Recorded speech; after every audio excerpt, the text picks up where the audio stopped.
If it's Monday, standing by their man, Democrats in the White House defend President Biden's fitness for office and blast special counsel Robert Hur's damning report as Republicans rally around the former president after he attacks NATO and Nikki Haley's husband, who's deployed overseas.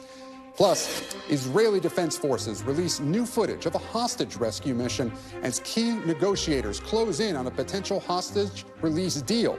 All as President Biden meets with the Jordanian king at the White House about the crisis in Gaza. And new details on the Houston megachurch shooter, revealing that the word Palestine appeared on her assault-style rifle in an attack that left 2 people injured, including a young child now fighting for his life.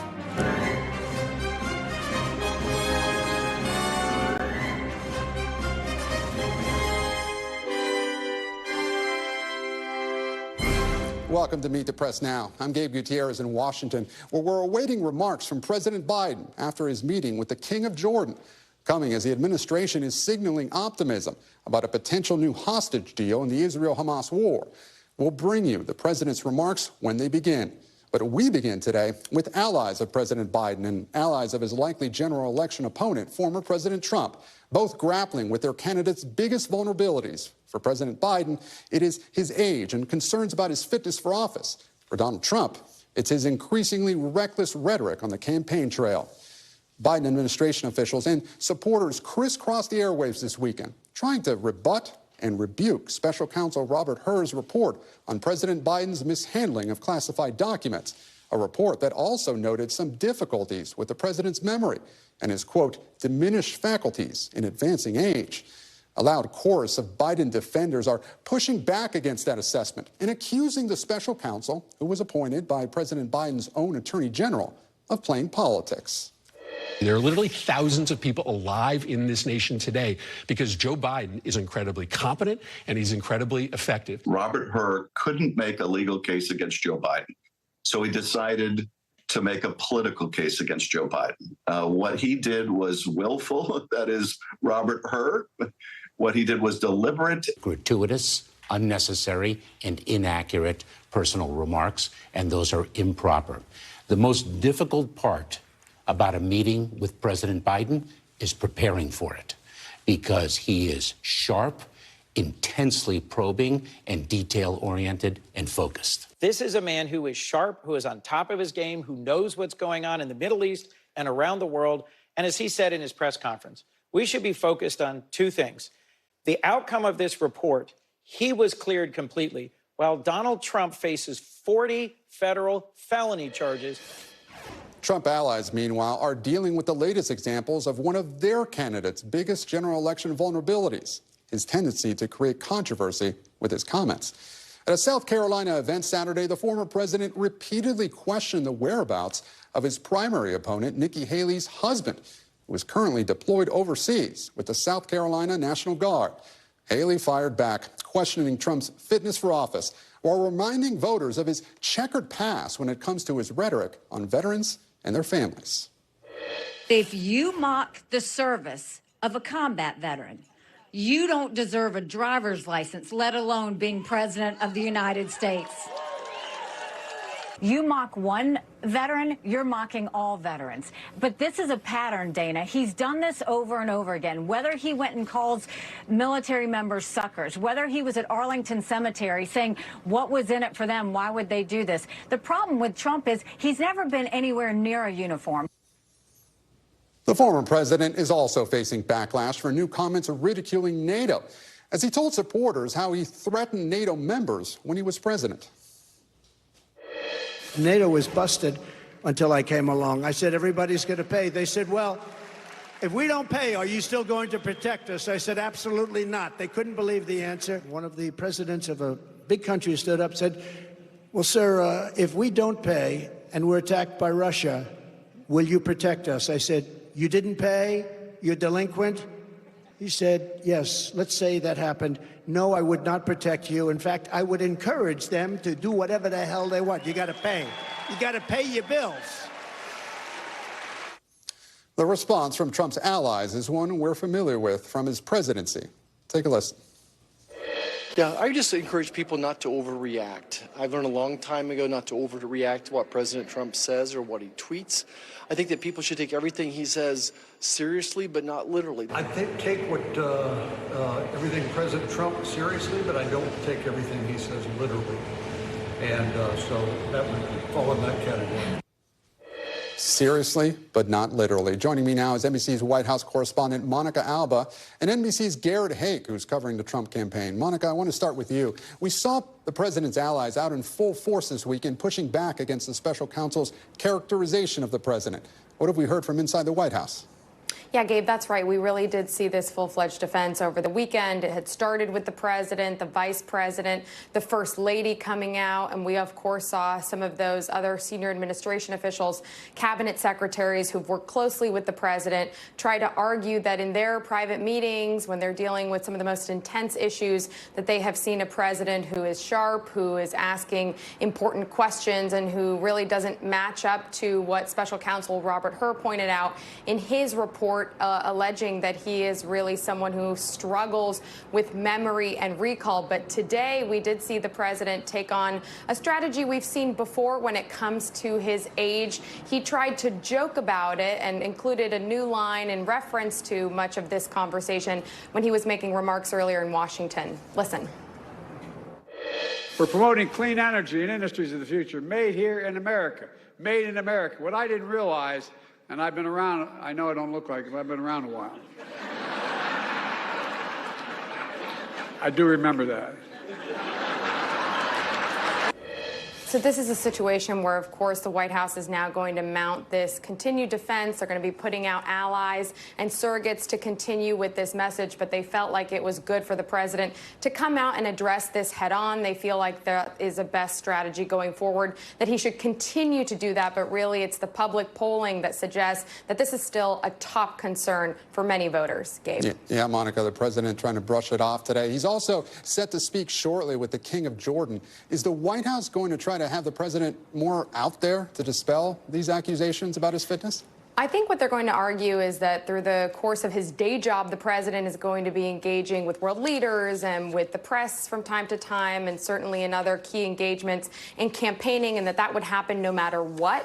But I think they are discussing the venues and the ways in which they feel they can put the Joe Biden that they claim they know on full display. And that, in the course of the campaign, has been some of these smaller events. Sometimes when he goes and has interactions more one-on-one with somebody, they feel like those are better in terms of really comparing that to a larger speech where he maybe could make a mistake or have some kind of a flub that then feeds this narrative about concerns regarding his mental acuity. So I think you're going to see them continue to say that he's doing all these things no matter what, and he'll continue to, but certainly they are facing that pressure to have him be out there more and more. And we should point out, Gabe, that compared to his predecessors, President Biden has done way fewer news conferences and interviews compared to former President Trump and former President Obama at this point in their presidencies.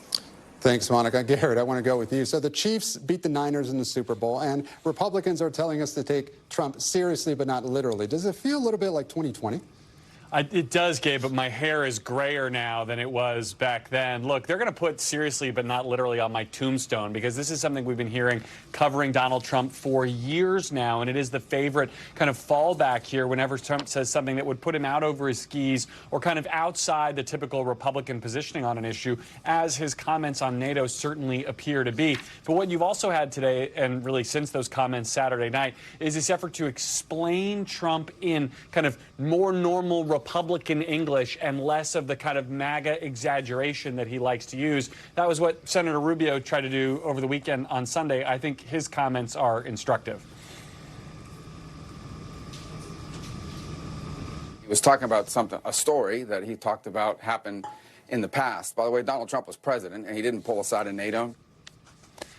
The irony of Marco Rubio's lack of concern here about the possibility of being pulled out of NATO, Gabe, is that Marco Rubio is the co-author of a provision that passed last year to make it harder for presidents to pull the United States out of NATO without congressional approval. So he was concerned about it as recently as the end of last year. But I do think you're seeing these Republicans kind of try to translate this and say, look, this is just about making sure that other countries pull their weight within the alliance. But Democrats and certainly European leaders are far less certain that Trump's concerns here are that benign.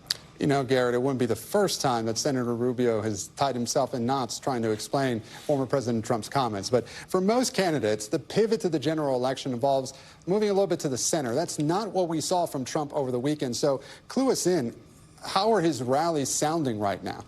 Yeah, it's been interesting, Gabe, because you look back at in Iowa particularly, but also New Hampshire, the Trump campaign was holding these smaller events. In Iowa in particular, it was these commit to caucus events. They were rallies, but it was a few hundred people, not a few thousand. They were shorter. Donald Trump was much more on message than we have sometimes seen in the past. I was at his event Friday night in Pennsylvania for an NRA sponsored rally, basically. Then this event Saturday in South Carolina, a return to the mega rallies. We're seeing much more red meat. I think there's a sort of a correlation here between Donald Trump's confidence in his ability to achieve being the nominee for a third time and his willingness to give his supporters exactly what they want and kind of be full-throated MAGA Donald Trump. It is not indicative of a traditional, win over the middle strategy. But if his belief is that there's enough of his base out there around the country that needs to be fired up and believe in him, it's a strategy that could make sense. What I don't know yet, and what I think will be kind of the tension as we go into the summer and fall, is that a strategy that Donald Trump wants to pursue and that his campaign wants to pursue, or is that Donald Trump's nature kind of pulling him in that direction as he gets in front of those bigger crowds? Garrett, hey, thank you so much. And joining me now is Rhode Island Democratic Congressman Gabe Amo. Congressman, thank you so much for joining us here on Meet the Press Now. Gabe, thanks for having me, Gabe. It's a good name. It's a great name. So let's start with the special counsel report. You used to work in the Biden administration and the Obama administration. What'd you make of it? Well, look, it's clear that the president was clear of wrongdoing, and the headline here should be just that.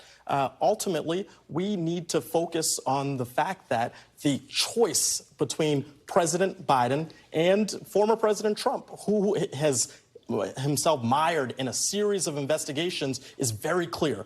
There's nothing similar between those circumstances, and now we need to move forward to making that choice clear in this election. Some of the president's allies, including the vice president, has called this report politically motivated. Do you agree? I agree. I mean, it's very clear that there are vendettas made by the Republicans that they want to satisfy with this report that ultimately cleared the president. That's the most important headline here. And it is very clear that the contrast with former President Trump could not be more stark. He is mired in investigations, and those are really unsettled for the American people. And we've heard those comments from your congressional colleagues. It seems like talking points have been given out among some of the Democratic colleagues. But what evidence is there that this was politically motivated? Well, look, the facts are clear. What is most important about the findings?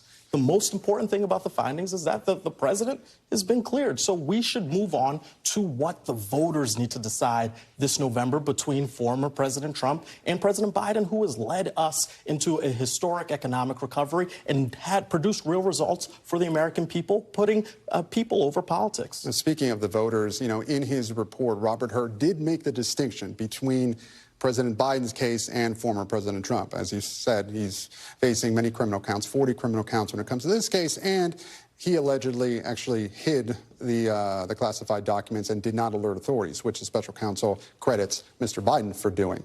But when it comes to voters, are they going to be able to separate that? Is it difficult to make the argument that former President Trump, should go to jail for mishandling classified documents? And I understand the distinction that you made, but will voters see it differently? I think voters will see it clearly because the president was a full, active, forthright participant in the investigation here, did not hide, has not tried to obstruct, and wants to move past this so we can focus on delivering results for people instead of dealing with all of the charges that former President Trump is dealing with at this moment. Do you think the transcripts from President Biden's interviews should be released? I defer to the appropriate folks there. Frankly, what I do think the American people care about is that this process was done in a transparent fashion. It appears so, and now we can move on. Congressman, the fact remains that the president has been in the Senate, or has been in politics a really long time. He was a senator for 15 years before you were born. And so age really has become an issue in this campaign. You know, one of those recent polls showed most Americans do believe that both President Biden and former President Trump are too old. How do you think the Biden-Harris campaign gets over that in the next coming months? Well, I think they focus on the experience that the president brings and what that experience has yielded, which has been historic job growth and recovery, an American Rescue Plan, a bipartisan infrastructure law, Inflation Reduction Act. You know the hit list. No one has done more in this period of time than President Biden. And that's a focus on people over politics, on ensuring that when he connects with the American people to solve their problems, he's very focused on them and not the aspirations of former President Trump, who wants to break every international relationship that we have via his comments regarding NATO. You know, Congressman, we just heard during my colleague Monica Alba's report that the president today, in his speech, made light of, you know, his memory. He tried to, you know, deal with it with humor. Do you think that approach is going to work? I think all approaches that make the president very clear that he wants to serve the American people are what we need to focus on. When I worked for President Biden in that Oval Office, when you go to brief the president, you better come prepared, because he was very focused on how are we working together to solve problems for people. When I traveled with the president after natural disasters, whether it's Fort Myers Beach or Surfside, I saw him really display the empathy that we require out of our leaders and actually work to help.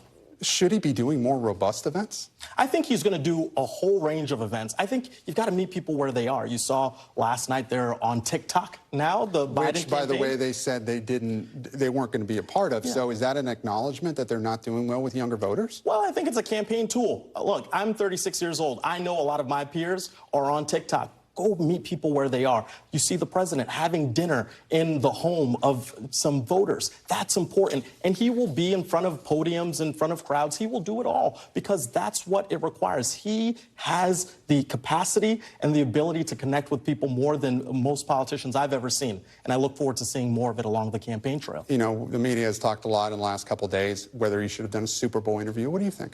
You know, I watched the Super Bowl, but I was really focused on that halftime show with Usher. So it's a big audience. You want to talk about a robust event. That would have been it. Well, I think that there are so many ways to get to people. And as you know, there's a decentralized way to watch the Super Bowl now. There's no guarantee of finding people in any particular venue. I know that the campaign and the president are doing all that they can to get in front of voters. And I have confidence that once people spend more time with the president and reviewing their choices, they're going to pick him again this November.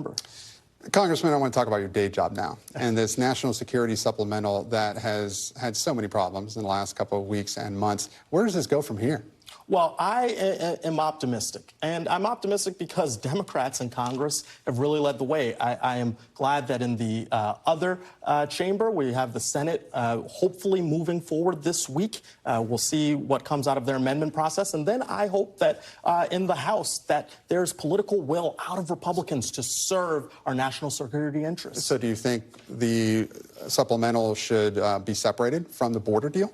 Well, I think whatever we need to do to satisfy our obligations, both domestically and abroad, is the path forward. So if they have to break it up. The border, yeah. It sounds at this point, looking at it, and we've heard from the House Speaker repeatedly, it appears dead. So at this point, do you want to move on to, you know, funding for Israel, Ukraine, and Taiwan? Well, we know right now that those priorities, Israel, Ukraine, in particular, a fight for democracy, which is so essential to what our standing is in the world, and of course what's happening with Taiwan and the South China Sea are very important. So we need to move forward where we can and then return to a more robust conversation on the border. And you know, Hakeem Jeffries has said that he would use every available legislative tool you know, for the House floor if it passes through the Senate. So is there talk of a discharge position if Speaker Johnson won't take it up? Well, as a good junior member of the caucus, I am looking forward to learning what vehicles we have available. You know as well as I do there are a couple different opportunities, but I think it's important that Democrats act in unison, show and demonstrate to the American people that we want to put people over politics and get things done, as opposed to be mired in what we see out of the House Republican leadership, which is to do nothing. And that isn't meeting the moment, isn't servicing the needs of the American people, and isn't keeping our world safe. Congressman Gabe Amo, thank you so much for joining us here on Meet the Press Now. It's really good to talk to you. Thank you, Gabe. And coming up, NBC News exclusive reporting on the choice words President Biden used in private to describe Israeli Prime Minister Benjamin Netanyahu, and what rising tensions between the two leaders means for the war against Hamas. Plus, new health concerns at the Pentagon as the Secretary of Defense is hospitalized again and has transferred power to his deputy again, just weeks after suffering complications from a prostate cancer procedure. You're watching Meet the Press Now. Stay with us.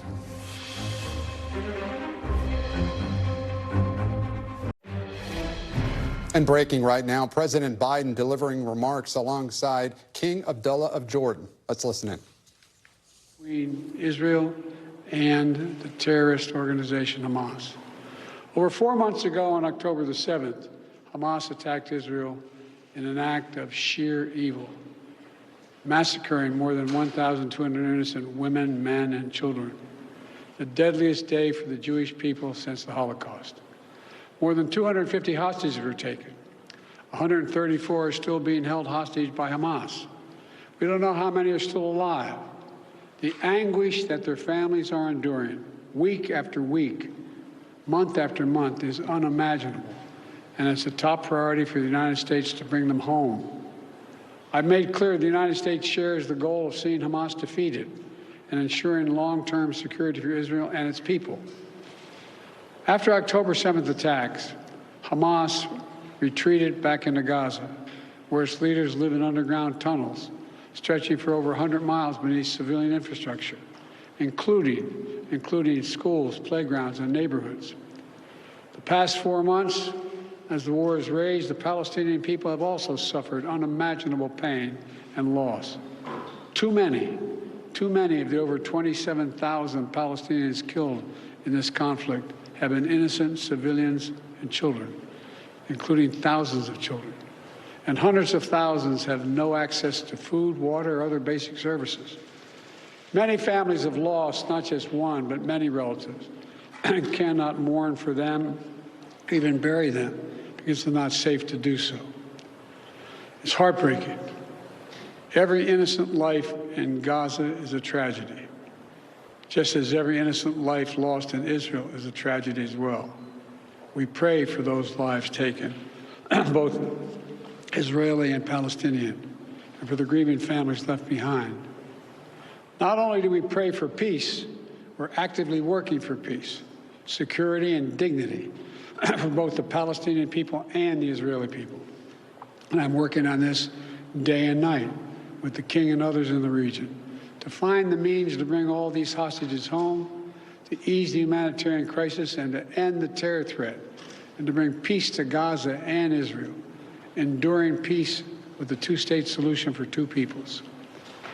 As the King and I discussed today, the United States is working on a hostage deal between Israel and Hamas, which would bring an immediate and sustained period of calm to Gaza for at least 6 weeks, which we could then take the time to build something more enduring.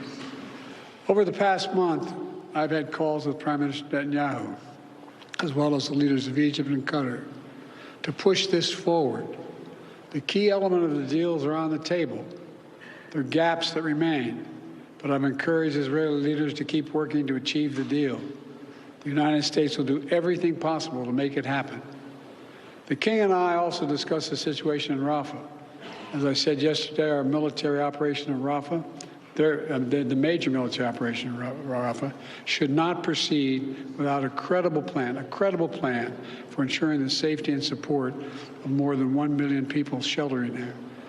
Many people there have been displaced multiple times, fleeing the violence to the north, and now they're packed into Rafah, exposed and vulnerable. They need to be protected. And we've also been clear from the start. We oppose any forced displacement of Palestinians from Gaza. Today, the King and I also discussed in detail how to get more humanitarian aid into Gaza from the very beginning. My team and I have relentlessly worked to get more aid in.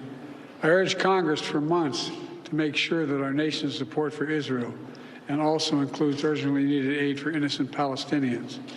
And I've spoken repeatedly with partners across the region, including the King, to help facilitate the flow of such aid into Gaza as much as possible, and then to actually get to the people that are needed.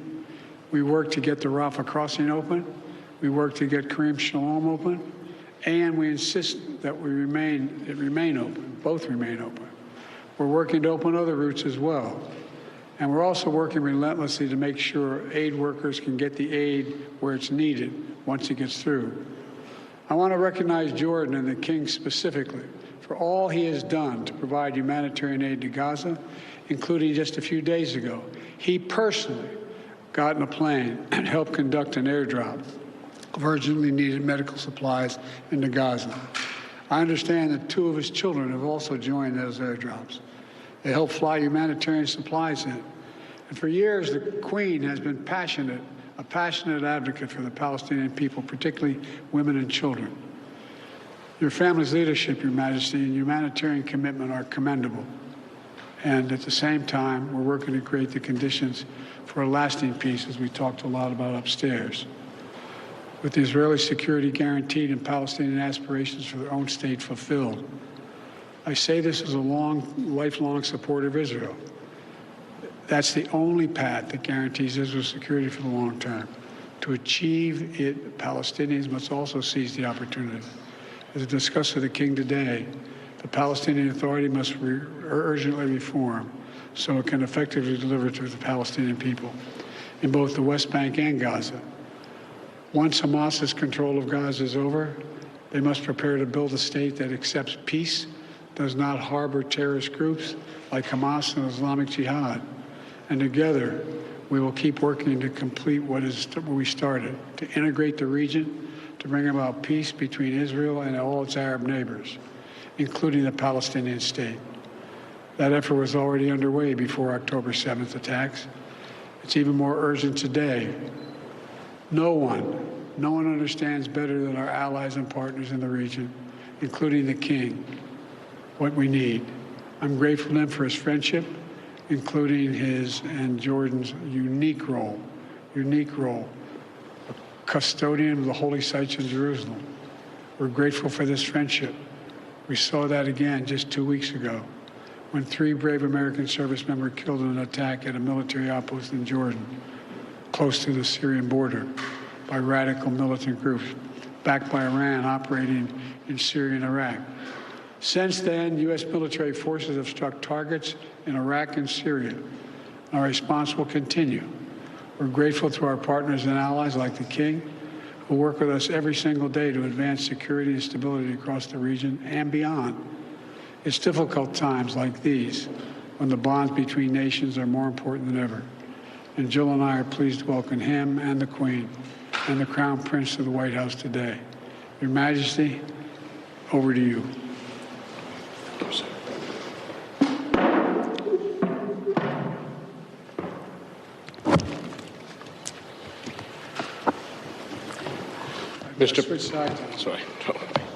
Mr. President, thank you for your gracious hospitality accorded to me and my delegation today. My visit today carries an added meaning as our countries this year mark 75 years of exemplary strategic partnership. However, we had hoped we would be marking this major milestone during better circumstances in my region and the world. Unfortunately, one of the most devastating wars in recent history continues to unfold in Gaza as we speak. Nearly 100,000 people have been killed, injured, or are missing. The majority are women and children. We cannot afford an Israeli attack on Rafah. It is certain to produce another humanitarian catastrophe. The situation is already unbearable for over 1 million people who have been pushed into Rafah since the war started. We cannot stand by and let this continue. We need a lasting ceasefire now. This war must end. We must urgently and immediately work to ensure the sustainable delivery of sufficient aid to Gaza through all possible entry points and mechanisms. And I thank you, Mr. President, for your support on this. Restrictions on vital relief aid and medical items are leading to inhumane conditions. No other UN agency can do what UNRWA is doing in helping the people of Gaza through this humanitarian catastrophe. Its work in other areas of operation, especially in Jordan, where 2.3 million are registered, is also vital. It is imperative that UNRWA continues to receive the support it needs to carry out its mandate. The potential threat of Palestinian displacement beyond the borders of Gaza and the West Bank is something we view with extreme concern and cannot be allowed. At the same time, we must not ignore the situation in the West Bank and in the holy sites in Jerusalem. Nearly 400 Palestinians have been killed in the West Bank since October 7th, including almost 100 children and over 4,000 injured. Continued escalations by extremist settlers in the West Bank and Jerusalem's holy sites and the expansion of illegal settlements will unleash chaos on the entire region. The vast majority of Muslim worshippers are not being allowed to enter Al-Aqsa Mosque. Christian churches have also voiced concerns about increasing and unprecedented restrictions and threats. It is also important to stress that the separation of the West Bank and Gaza cannot be accepted. 7 decades of occupation, death, and destruction have proven beyond any doubt that there can be no peace without a political horizon. Military and security solutions are not the answer. They can never bring peace. Civilians on both sides continue to pay for this protracted conflict with their lives. All attacks against innocent civilians, women and children, including those of October 7th, cannot be accepted by any Muslim, as I had previously stressed. We must make sure the horrors of the past few months since October 7th are never repeated nor accepted by any human being.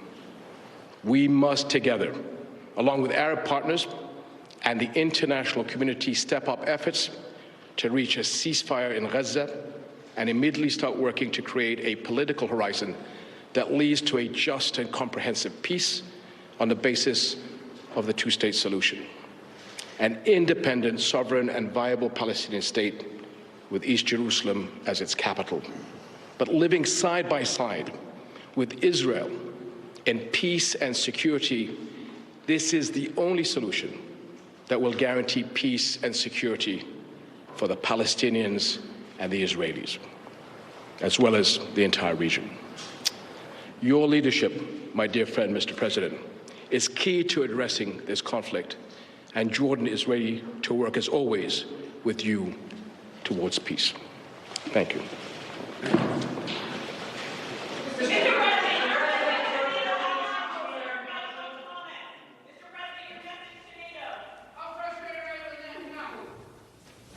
President Biden taking no questions after delivering remarks with King Abdullah of Jordan. I want to go to NBC's Monica Alba outside the White House. We're also joined by Raf Sanchez in Tel Aviv and Courtney Cuby at the Pentagon.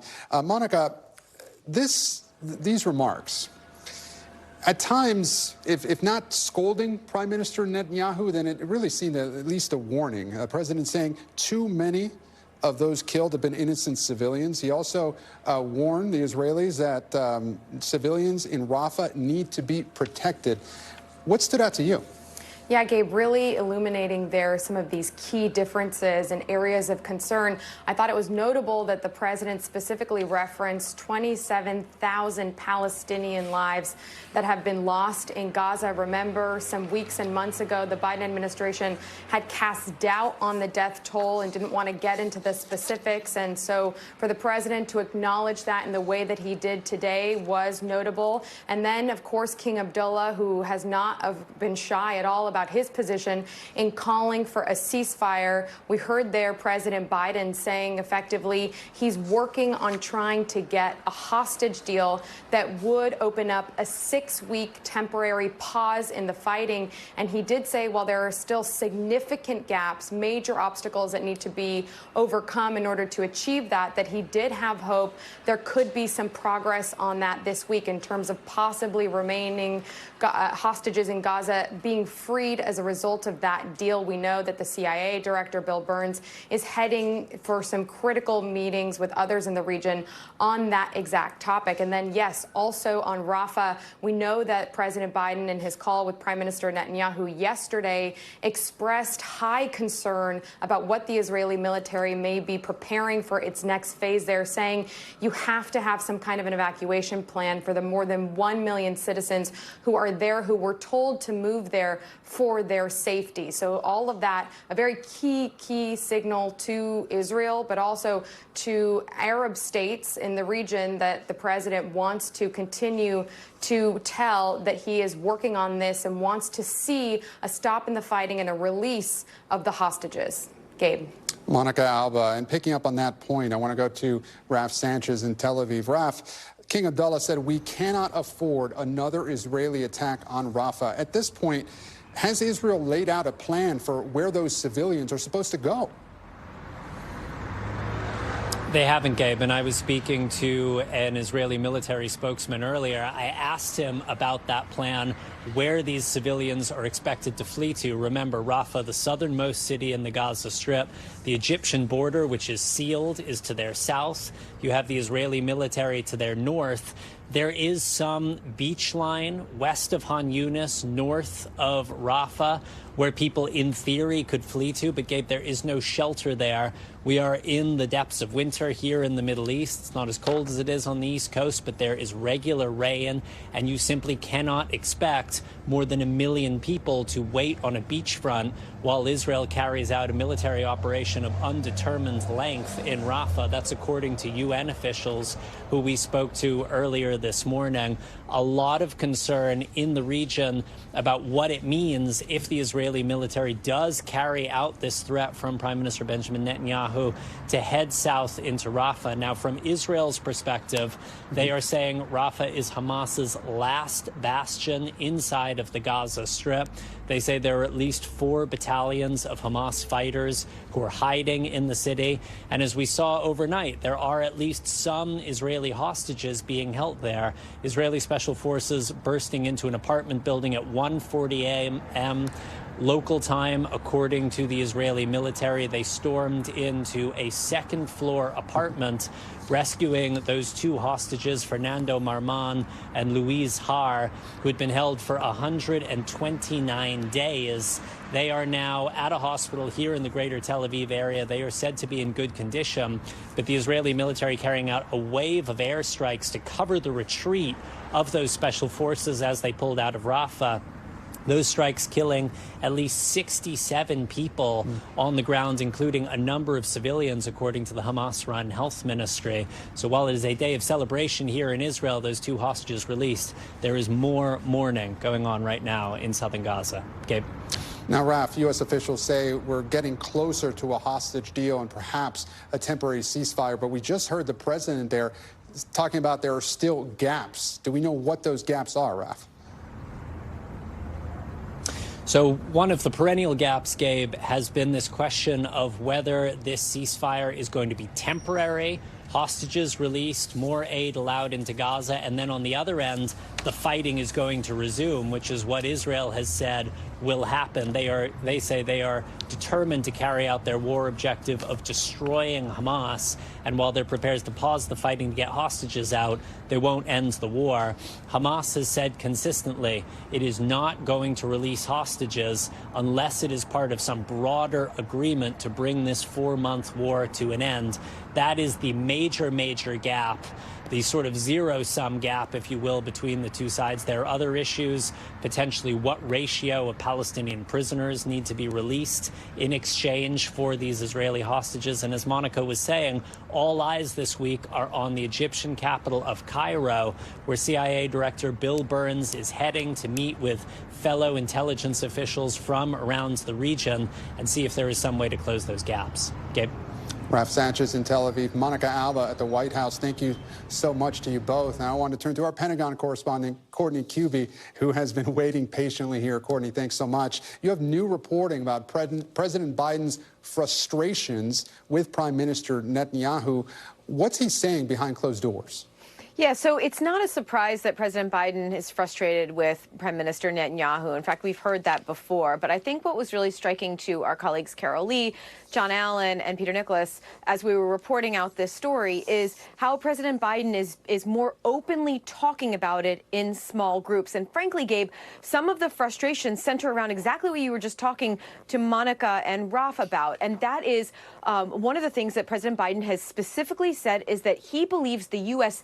keeps taking good deals to the Israelis and that Netanyahu is dismissing them and he is not working towards a deal. And in fact, in some of these small group meetings, the president has even said, according to officials who are familiar with these conversations, he's even said that he believes that Netanyahu is trying to extend this war, extend this conflict so that he can remain in power. So we've also heard about President Biden using some very colorful language when describing Netanyahu in these private conversations, according again to officials who are familiar with the conversations. But again, what's surprising to us here is not just that the president has expressed frustration, but that it's very specifically with Netanyahu in this case, and that he is saying it somewhat openly in some of these meetings now, Gabe. And Courtney, at the start of this war, there was a lot of talk about that bear hug between President Biden and Netanyahu. As Israel prepares for the military operation in Rafah, is there any sign at all that Israel is heeding the warnings from the U.S.?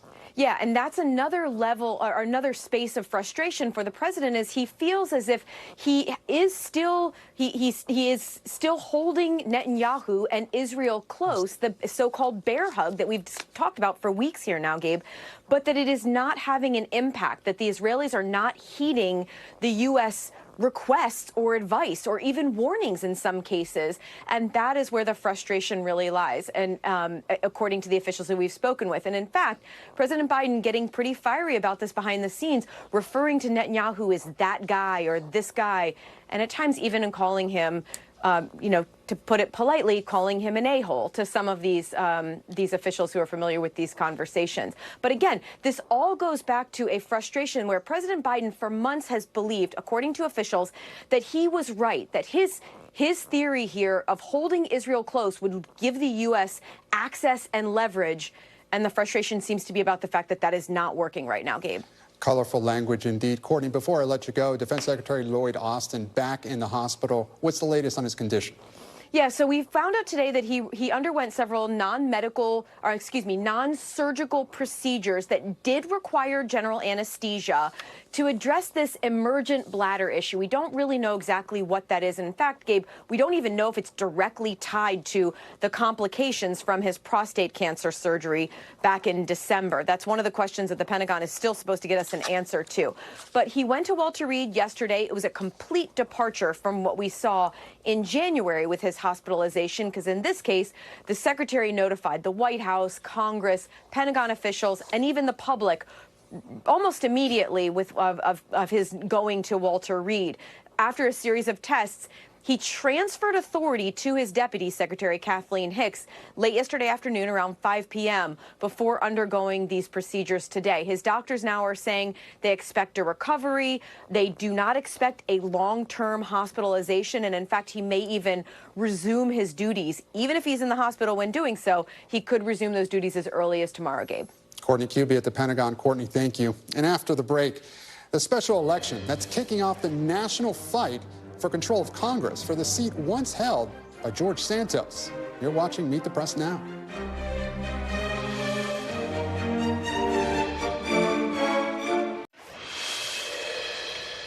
And welcome back. A special election tomorrow in New York's 3rd congressional district could have significant impacts in Congress for both the short term and long term.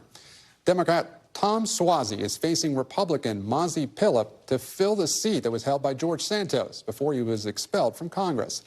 In the short term, a victory by Suozzi, a former congressman, would shrink Republicans' already razor-thin majority.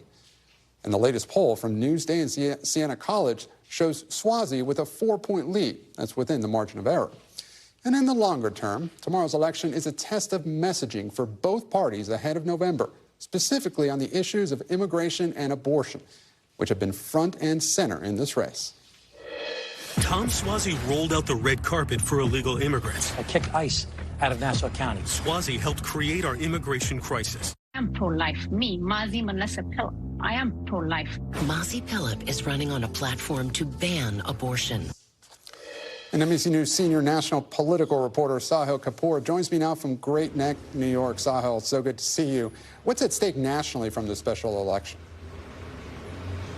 Well, two big things, Gabe. The first thing that's at stake is the balance of power in Washington. This is one seat in the House of Representatives, which may not seem like a whole lot, but we saw just last week with that attempted impeachment of DHS Secretary Alejandro Mayorkas what one seat means, because that was literally the margin of difference between what ended up being a spectacular failure and what would have, for Republicans, been a success if they had this seat.